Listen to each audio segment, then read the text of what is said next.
একদিন এক ভয়ঙ্কর নেকড়ে শিকার করে মাংস খাচ্ছিল।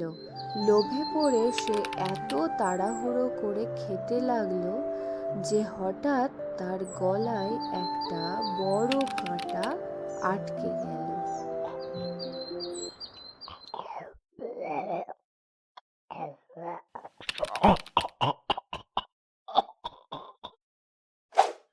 আহ! ও আমায় কেউ বাঁচাও! আমায় কেউ বাঁচাও! কেউ সাহায্য করো!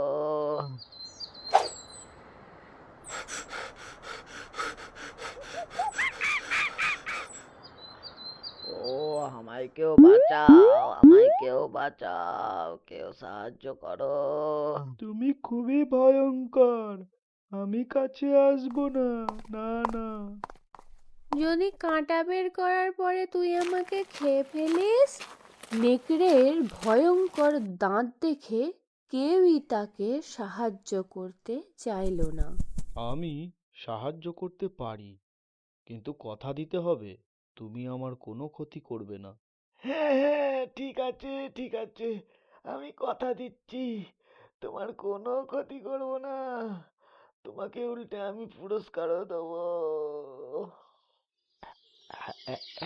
বক খুব সাবধানে কাঁটাটা টেনে বের করে দিল। আহ!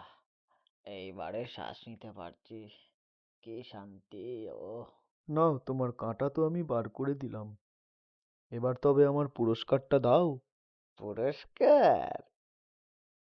এই যে তুমি তোমার গলাটা আমার মুখ থেকে ভালোই ভালোই বের করতে পারলে, এটাই তো তোমার পুরস্কার।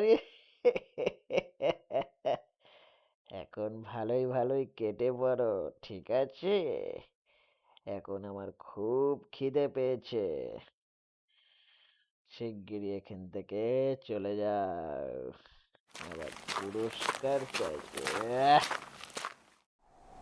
যারা লোভী ও অকৃতজ্ঞ তাদের কাছ থেকে ভালো কাজের প্রতিদান আশা করা উচিত নয়।